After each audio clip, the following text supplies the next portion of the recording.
I look hilarious in this shirt and this lighting and my hair right now. But in this moment, I just felt convicted to just share a memory and a profound testimony. Because I haven't thought of it in years, I don't think. When I started my year in jail, when I was 17, it was pretty profound. You know, for those of you who know Oakland County Jail and all its corruption, you can spend legally up to, 14 days in R9 in the holding tanks, in the dirtiest, most, inhumane, nasty, sleeping on concrete holding tanks. I was offered to be a trustee within, I think, the first hour, maybe the first hour or two of being in R9.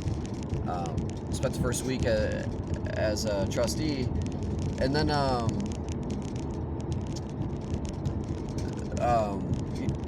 was distraught. I was in this mental state, where thought life was over, life was ending. I'm 17 years old, spending a year in jail for smoking weed. So,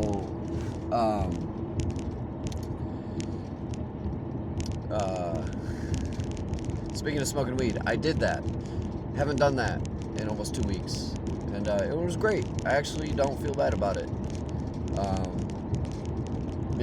Appreciate the brothers and their relationship with it, and the fellowship I shared with them in that time, and what I'm doing now with it as well. But back to the share. So in the state of depression and distraught, I'd wavered so far from God. Bottom line, at that point is just that I wasn't drawing near to God whatsoever. Hadn't opened a Bible in probably a year or more, and hadn't prayed or sought connection with any part of my soul or source of it. And so it was on my heart as I was the first week in there being a trustee in like W2, if I remember correctly, to find a Bible. And then one day I realized in a 10-man holding cell, we only had 9 people in there. And the bunk underneath me, or next to me, the bunk underneath and next to me, a Bible was on the ground that I had not noticed for multiple days.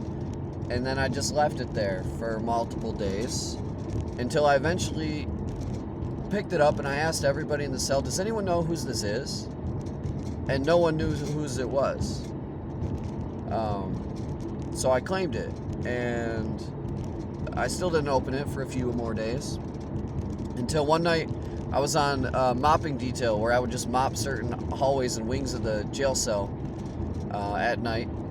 And so I think it was my first shift, midnight shift. So I get back to the 10-man cell at 3 a.m. It's the first time that I was awake when everyone else was asleep, and vibrationally and energetically I had the most space to be in my own energy. So I felt convicted, and I picked up that Bible and I put it on the metal picnic table in the middle of the 10-man cell.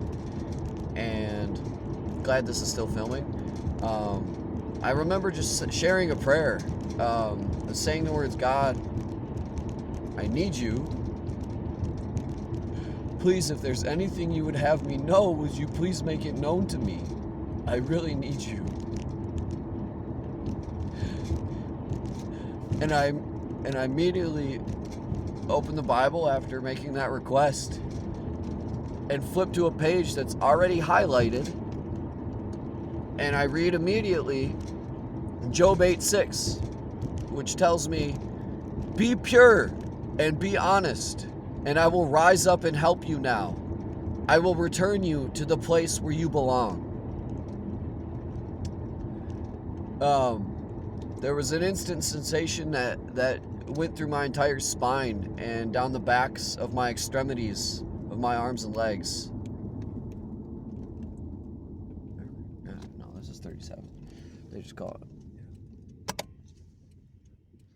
And sorry I got confused on the location of my turn here.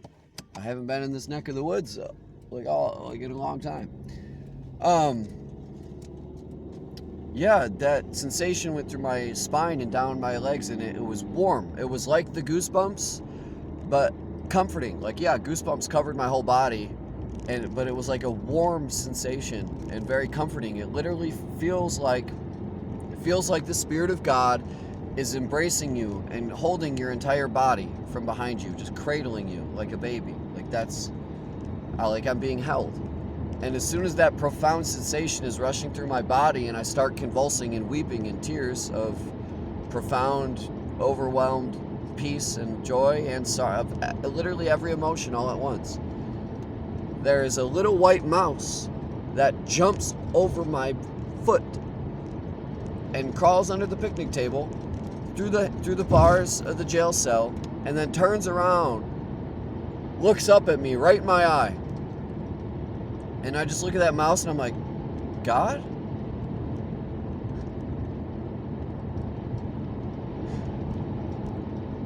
So I guess I want to share in the thesis of that.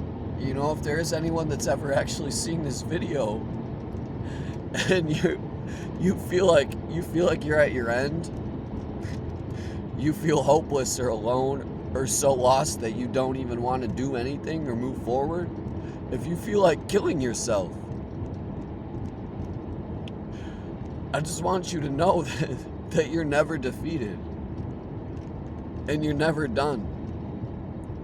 And God is holding you and holding such a beautiful vision for your life. But you have to choose it. You have the power to create the exact life you want. You actually do. We don't need to control every situation and circumstance that gets brought into life through our walk in it. You don't need to. And you can still shape and build and find the exact life that you want and need. And if you draw near to the purity and the honesty of your spirit, of your true heart and true spirit, and of God's, that is exactly what's going to happen for you. I know it. I know it because I'm living it. So don't give up and don't give in to the thoughts that probably are not even your own, that are telling you to quit, because they're a fucking lie. Because you are powerful and because you are exactly what the world needs right now. And there are forces that want you to not know that you are the exact solution to the situations you're in. And all you have to do is purely and honestly be who you are. Cut out the shame and cut out the fear, cut out the guilt, the doubt, every spirit that isn't of the fruits of God, that isn't bearing life, and put all of your attention into your purity and your honesty. And you will rise up to become the exact, authentic, best version of yourself that you long for.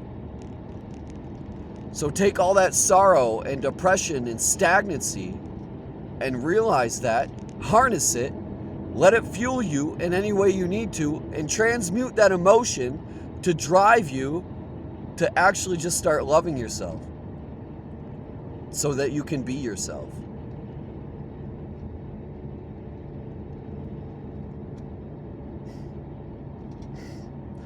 I love you guys. I really love you, brother. And I miss you. And I love you, sister. And I miss you. And I long for your fellowship and for your community and your connection. And I long for the growth of your soul to transcend every trial and trauma you've experienced and will experience.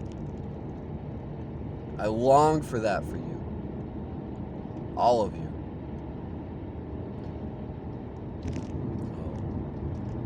Do it. Do it. Do it. I dare ya. Love yourself. I'll see you soon.